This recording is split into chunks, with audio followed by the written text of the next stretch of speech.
இயேசு கிறிஸ்துவின் நாமத்தினால இந்த நாள் தேவனுடைய நாள் என்கிற வார்த்தையின் வேலைக்கு உங்களை அன்போடு அழைக்கிறோம். இந்த நாள் தேவனுடைய நாளாய் நம்முடைய வாழ்க்கையில மாறுவதாக.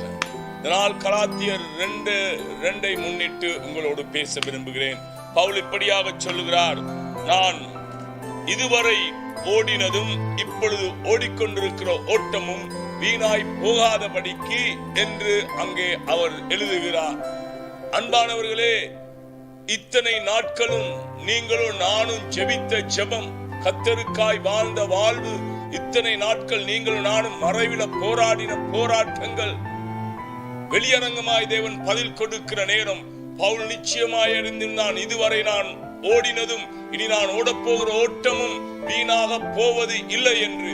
இதுவரை நீங்களும் நானும் ஜெபித்த ஜெபத்துக்கு, மறைவுல ஜெபித்த ஜெபத்துக்கு, அறை வீட்டை பூட்டிக் கொண்டு ஜெபித்த ஜெபத்துக்கு தேவன் வெளியரங்கமாய் பதில் கொடுக்கிற நேரம். இந்த நேரத்தில் நீங்கள் சோர்ந்து போகக்கூடாது. இந்த நேரம் தான் நாங்கள் இன்னும் உற்சாகம் அடைய வேண்டிய நேரம். நம்முடைய கடைசி இலக்கண்டை வந்துவிட்டோம் பவுல். அதனாலதான் சொல்லுகிறார், அழகாக சொல்லுகிறார், நான் ஓடினதும் ஓடுகிறதும் வீணாய் போகாத வண்ணம் நான் தனிமையாக்கிக் கொண்டு தேவ வசனத்தை அழகாக நான் இன்னும் தியானம் பண்ண விரும்புகிறேன். தேவனோடு இன்னும் ஐக்கியப்பட விரும்புகிறேன். தேவனிடத்தில் இன்னும் விண்ணப்பிக்க விரும்புகிறேன். ஆலயங்கள் மூடப்படலாம், ஆனால் நம்முடைய இருதயத்தை மூட ஒரு மனிதனுக்கும் அதிகாரம் கிடையாது. ஹல்லேலூயா. அதே போல வீடுகள் மூடப்படலாம், உங்களுடைய வாய்க்கும் என்னுடைய வாய்க்கும் பூட்டு போட ஒரு மனிதனாலும் கூடாது. ஹல்லேலூயா. நான் சொல்றேன், எத்தனை ஆலயங்கள் மூடப்பட்டாலும் இன்றைக்கு உங்களையும் என்னையும் தேவன் தம்முடைய ஆலயமாய் மாற்றி இருக்கிறார்.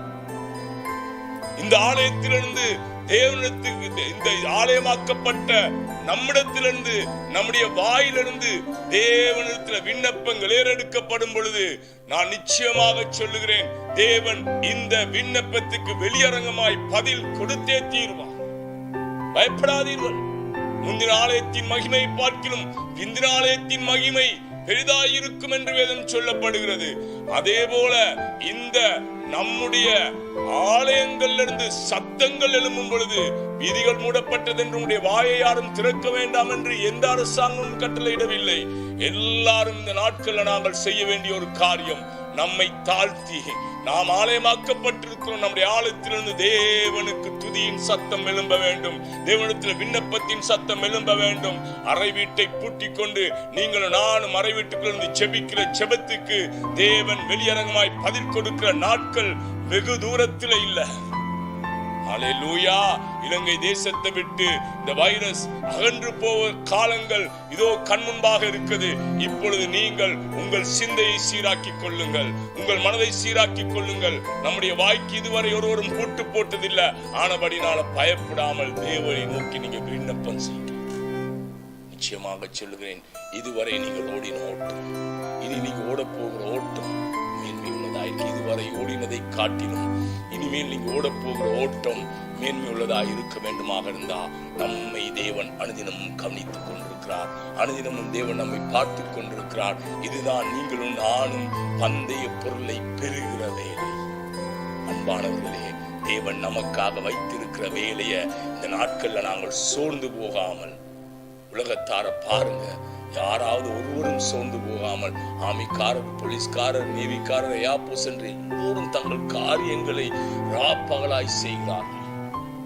அவர்களை கண்காணிக்க சூப்பர்வைசர்மார் இருக்கிறார்கள், அரசாங்கம் இருக்கிறது. ஆனா நீங்க நினைக்கிறீங்களா உங்களையும் என்னையும் யாரும் பார்த்து கொண்டிருக்கவில்லை என்று? நிச்சயமாக வீட்டில் முடங்கிக் கொண்டு நாங்கள் என்ன செய்கிறோம் என்பதை தேவதூதர்கள் கவனித்துக் கொண்டிருக்கிறார்கள். பரலோகம் உற்று பார்த்து கொண்டிருக்கிறது.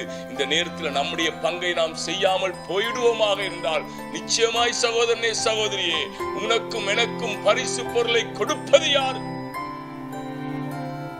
அவர்கள் எவ்வளவா இந்த உலகத்தில் டிவிகள்ல பாராட்டப்படுகிறார்கள். நான் சொல்லுகிற நீனும் நானும் அறை வீட்டு பூட்டி செபிக்கும் பொழுது மனிதர்களுக்கு முன்பாக அல்ல, தூதர்களுக்கு முன்பாக தேவனும் நாமத்தை சொல்லி உன் நாமத்துக்காய் எவைகளை பரலோகத்தில் செய்ய வேண்டுமோ அவைகளை நிச்சயமாக அழகாக தேவன் செய்து கொண்டிருக்கிறார் என்கிற விசுவாசமும் நம்பிக்கையும் நமக்குள்ள உருவாகமாக இருந்தா நான் நிச்சயமாய் சொல்லுகிறேன், நாங்கள் சோர்ந்து போவதில்லை. 2 மணித்தியாலம் இதுவரை ஜெபித்தவர்கள், நான் சொல்றேன், பந்தய இலக்கை அடைய இன்னும் கொஞ்ச நேரம் தான் இருக்குது. 100 மீட்டர் ஓடுகிற மனிதன் கடைசி இலக்கை அடையும் பொழுது சோர்ந்து போவதில்லை. கடைசி மூச்சையும் பிடித்துக் கொண்டு இதுவரை ஓடின வேகத்தை காட்டிலும் இன்னும் வேகத்தை கூட்டுவது போல இதுவரை நீங்கள் ஜெபித்த ஜெபங்கள், இதுவரை நீங்கள் வேண்டின விண்ணப்பங்களை இன்னும் அதிகரிக்க வேண்டும் என்று தேவன் விரும்புகிறார். ஏனென்றால் உங்களுடைய நாமங்கள் இங்குள்ள டிவியில் அல்ல, பரலோகத்தில் தூதர்களுக்கு முன்பாக சொல்லப்பட போகிறது. அன்பானவர்களே, இன்னும் உங்கள் ஜெபத்தை கூட்டுங்கள், உங்கள் விண்ணப்பங்களை கூட்டுங்கள். கர்த்தர் உங்களை பார்த்து கொண்டிருக்கிறார். இந்த நாள் கர்த்தர் உங்களை ஆசீர்வதிப்பார். இந்த நாள் கர்த்தருடைய நாளாய் உங்கள் வாழ்க்கையில மாறுவதாக. ஒரு சிறிய ஜெபத்தை நாங்கள் ஏறெடுத்து இந்த வார்த்தையின் வேலையை நாங்கள் நிறைவு கொள்கிறோம். அன்பான ஆண்டவரே, இதோ உலகத்துல அநேகர் ஆண்டவரே தங்கள் காரியங்கள் நேர்த்தியாய் செய்து கொண்டிருக்கிறார்கள்.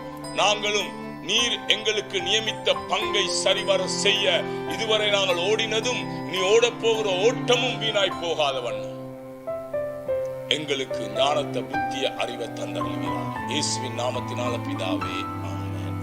கர்த்தர் நம்முடைய ஆசீர்வாதம்.